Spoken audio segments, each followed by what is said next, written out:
Okay, so in this one, we're trying to find the motor speed with a constant load torque. So let's review the steps that we've used before. So the first step was drying down the equivalent circuit, and then the next step was setting the rotor resistor divided by S. So this one you need the speed. So you use the speed to find out what the rotor resistance is. And then we find the mechanical power, and then for the torque was equal to the mechanical power divided by the motor speed. Well, the problem is that we don't have the speed, because that's what we're trying to find. And if we don't have the speed, I can't do 2, 3, or 4, or any of those. So in order to do this, we have to look at what the torque speed plot is. So if I look at my torque speed plot of an induction motor, it kind of looks like this. And this isn't exactly linear, but we're going to assume that this is linear.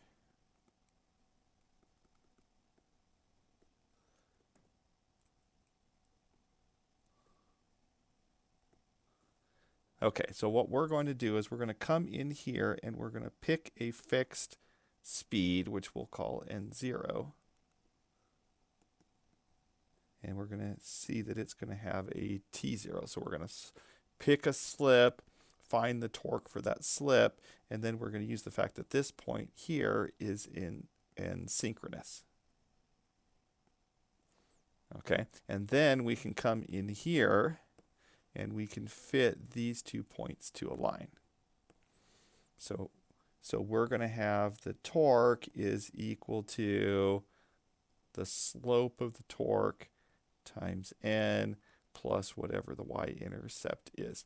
And then we're going to pick this point right here, and so we're going to have T0 is equal to m. Well, m is the slope of that line, so that's going to be T0 over N0 minus N synchronous times my N at this point, which is N0, plus B. So then we can just solve for B is going to be equal to T0 times 1 minus N0 over N0 minus N synchronous. And then we're going to come up here and you're going to see, then we're going to have the equation for the torque. We set the equation for the torque equal to the torque that we have, and then solve for the speed. Okay, so we're going to come over here and we are going to solve this for a fixed slip that we have.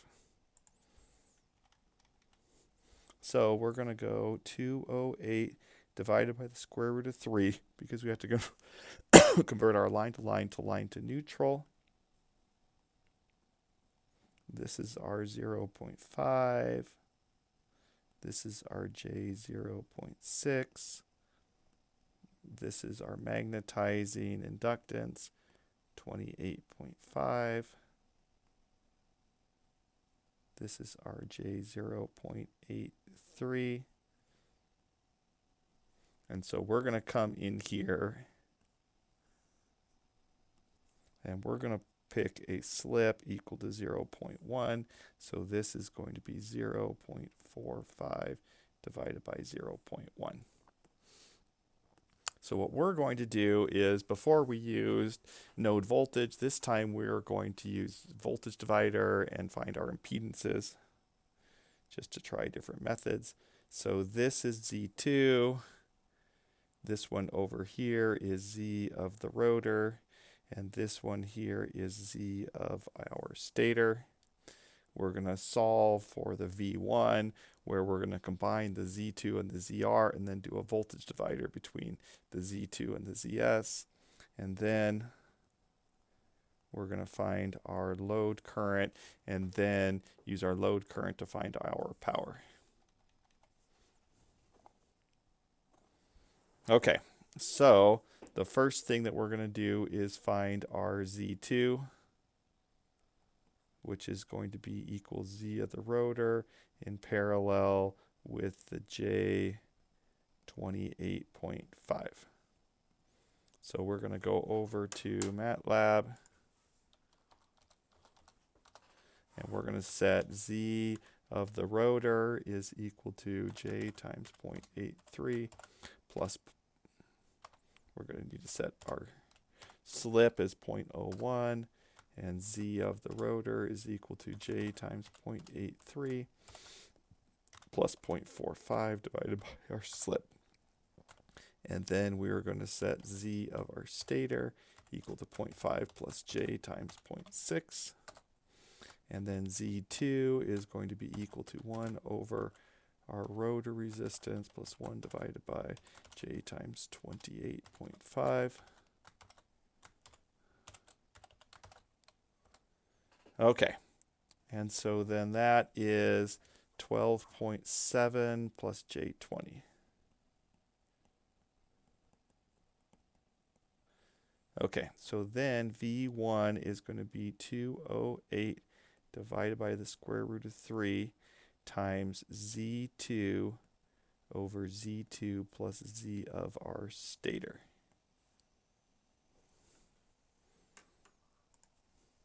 So we have V1 equals 208 divided by the square root of 3 times Z2 divided by Z2 plus Z of our stator. So that's 116.3 plus J 0.5.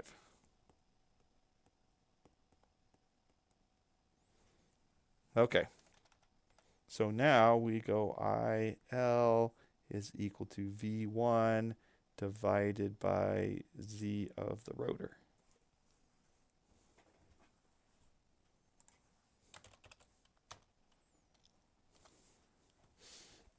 Which is equal to 2.58 minus J 0.0366.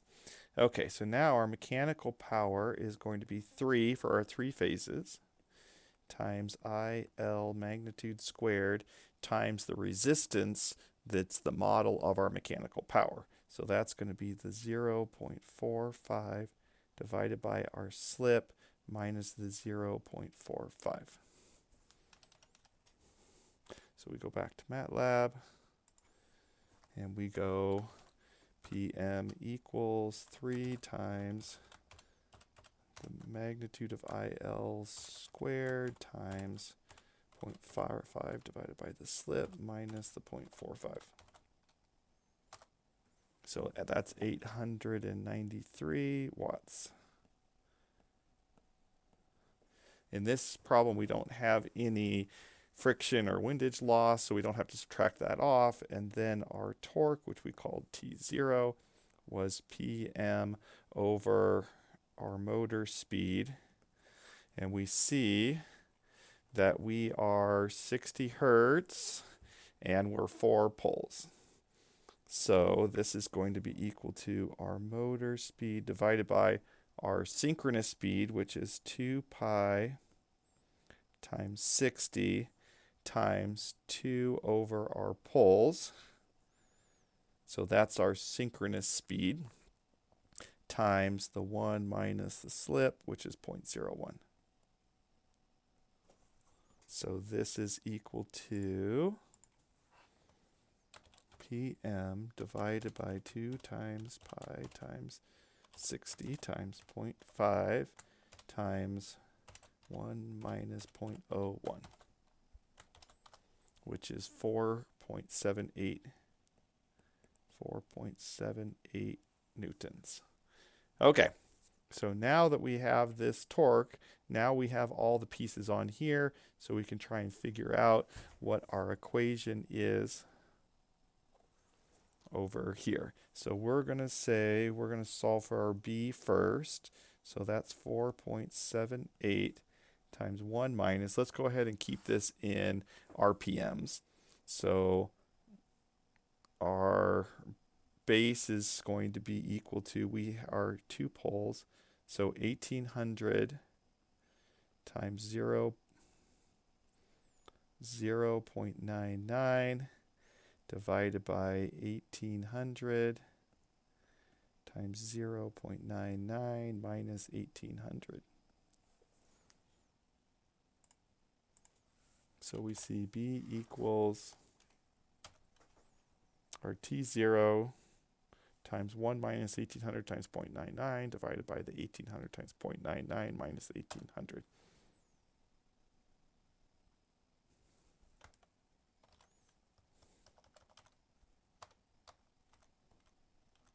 Oh, we forgot to call this T0.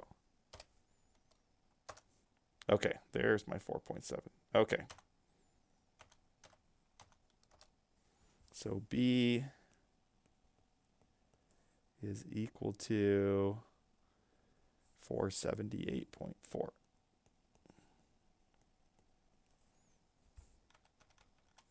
So now we see that our torque equation is going to be equal to, so now we're kind of looking at this part right here. So let's go calculate our M is equal to our rise divided by our run, which is 2 times, we're doing this in Newton meter, in RPM, so we're going to go 1800 times 0.99 minus 1800. So that's equal to minus 2.658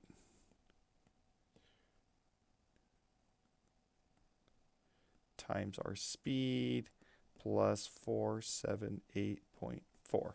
So now we're going to set this equal to the 10 because that's what our torque is. So then we have 10 equals minus 0.2658 times n plus 478.4. We solve this and we get n. Let's go see. So n equals 10 minus b divided by m. So our speed is 1762 RPM.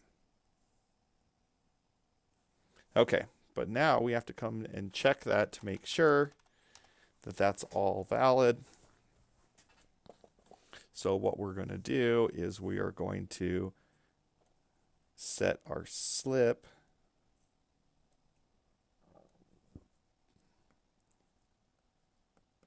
is going to be equal to 1800 minus 1762 divided by 1800.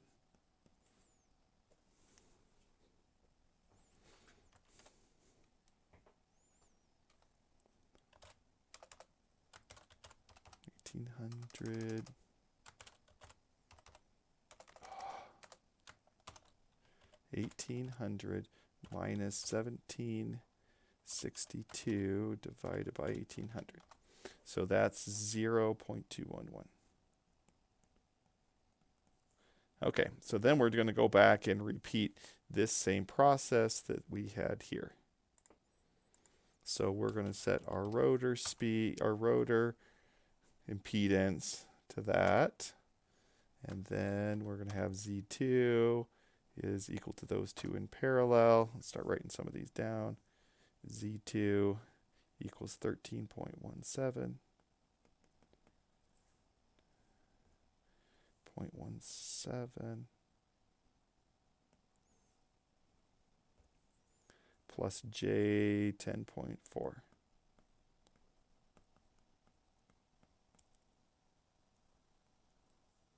Okay, and then we use that to solve for our Z1, which is just the voltage divider between those two, which is equal to 114.85 minus J1.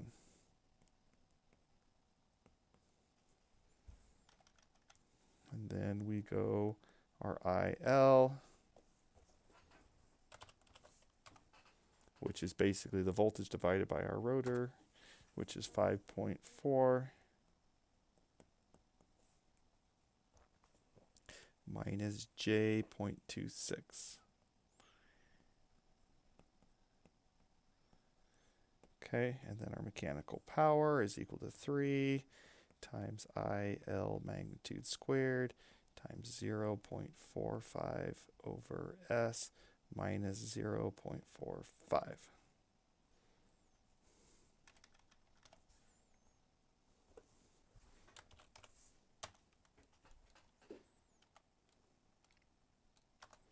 So that's 1.8 kilowatts. Okay, and then our torque is equal to PM over omega M.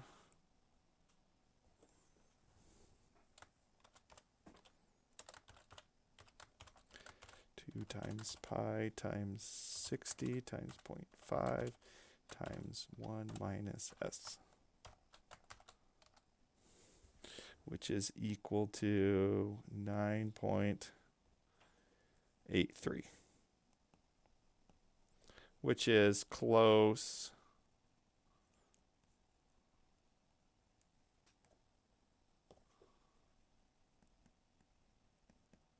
to our desired 10 Newton meters. So let's check our error really quick.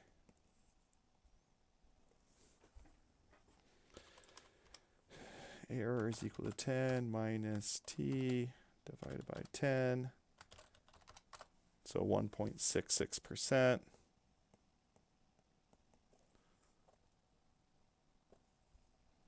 So that's good, which therefore means that this is good. And we are good to go. And that is the answer, and that is our speed.